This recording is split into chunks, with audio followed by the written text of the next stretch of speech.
season of mists and mellow fruitfulness, close bosom friend of the maturing sun, conspiring with him how to load and bless with fruit the vines that round the thatch eaves run, to bend with apples the mossed cottage trees, and fill all fruit with ripeness to the core. And here's the harvest from my garden. This is the apple tree that's in my garden. Just a few apples this year. Not all these, just the ones that were on the tree.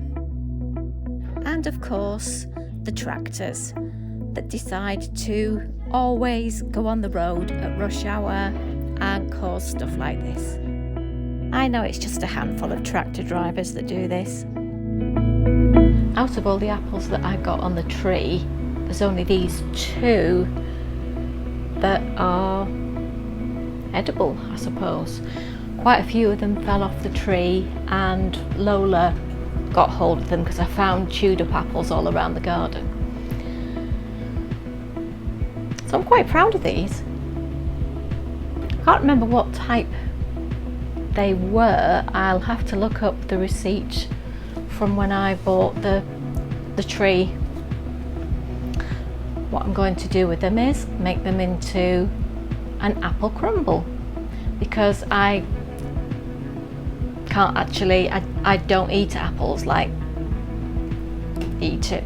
I've got like I don't know what you call it, an underbite, where my teeth don't actually meet together properly.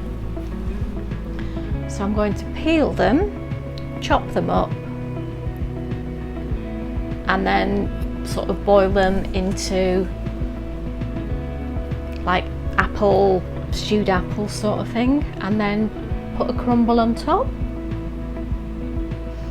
And I'm making this no sugar in the apple.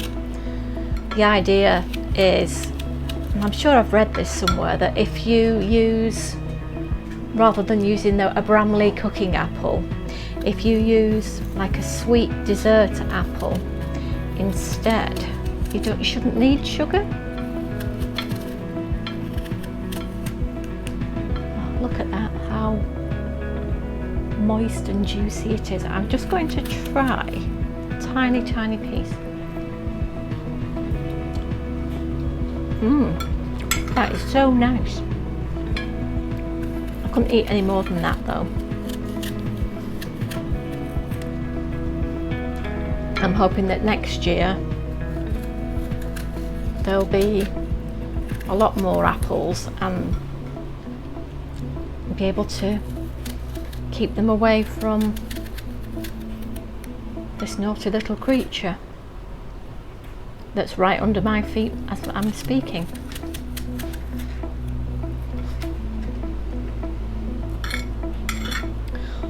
Right, so I'm just going to chop this up into little bits, put it in this. I've got a pan here with water in it, so I'll probably speed this next bit up. So I'll see you in a bit.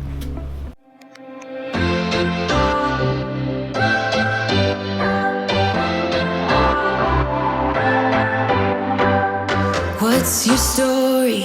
What's your sign? It's like we're twin flames in a different life.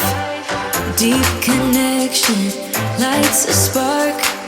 It's like you know me in the depths of my heart. We're dreamers, don't care what other people say. We're living like this could be our final day. We're dreamers, don't care what the others say. We're doing this in our own way. We come alive in the nighttime. It's something about how we dance in the moonlight. That look in your eyes, it tells me that you want me and all my loving. We come alive in the nighttime. You and I, we come alive. Right, so that's one apple peeled and chopped. So onto the other one now. So again, I'll speed it up so you don't have to sit through me peeling this apple, because that's, to me, that's akin to watching paint dry. So I'll let you listen to some music. Somehow I wanna know all about you. Deep connection. lights a spark. You already know me when we dance in the dark. We're dreamers, we're living, we're dreamers. We're doing this in our way. We come alive in the nighttime. It's something about how we dance in the moonlight. That look in your eyes tells me that That's you want me. both of the apples peeled and chopped. So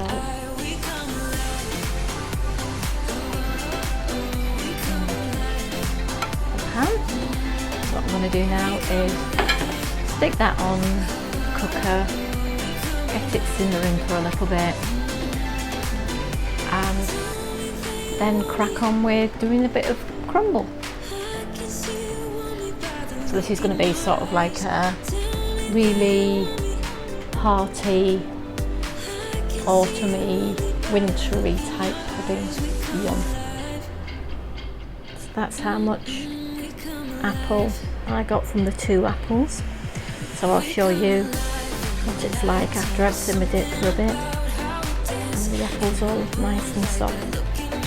And hopefully it will retain that nice sweetness that is cooked and cooling. So now I'm going to make the crumble. I've just got a bit of corn flour and sugar in here. I'm just going to cut up some of this butter. I have shown this in a previous video. I did say that I was going to make something with it.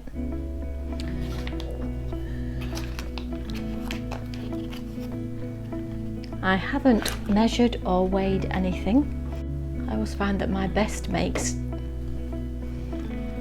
always happen when I don't measure and just guess. So I'm just going to cube up the butter.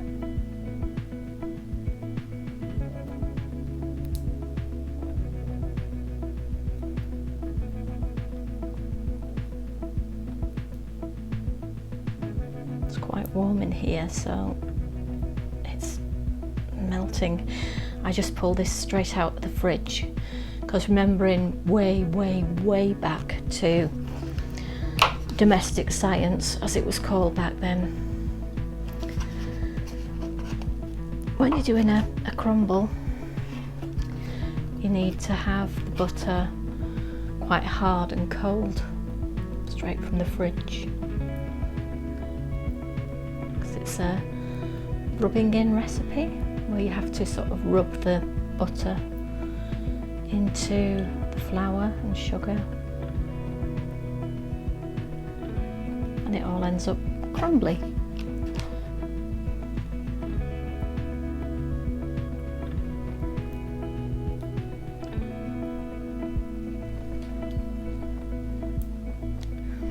So I think this last bit would be enough. I see something, it's coming up on the horizon. Oh, Move this to the side. So I'm going to start rubbing in now, so I'll speed this up and put some music on for you.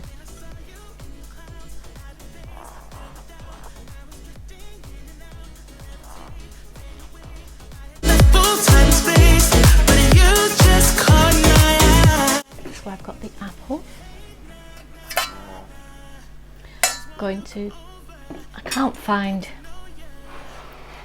a suitable dish, but I've got this sort of deepish lid from a casserole dish. So I'm going to use this to put the crumble in. So let's get the apple. And I'm now just going to spoon the crumble on top.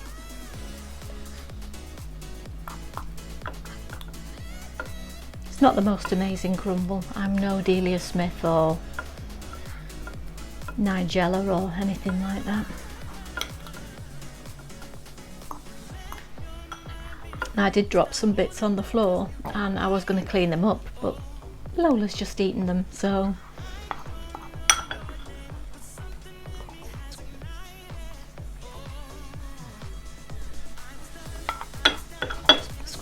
bits on. And there it is. So I'm going to go and bung this in the oven now for a little bit on quite a low heat. I'll show you what it looks like when it's all nice and yummy and hot with some custard. Oh, I'm looking forward to it. Just hope it tastes okay. See you in a bit. Leave us in this moment. And here's the crumble. I'll do another angle for you. Yeah, I'm quite pleased with how it looks, but I know it's how it tastes is going to be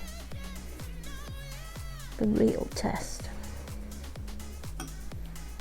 So here goes. This is where I burn my tongue.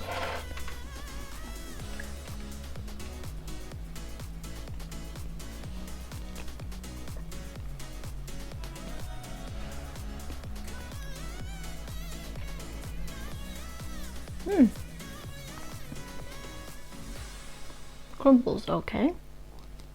Let's try some of the apple.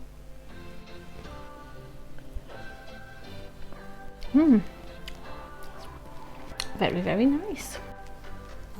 I think the apple's got just about the right amount of crunch in it. So there we are. I'm going to eat this now and say goodbye.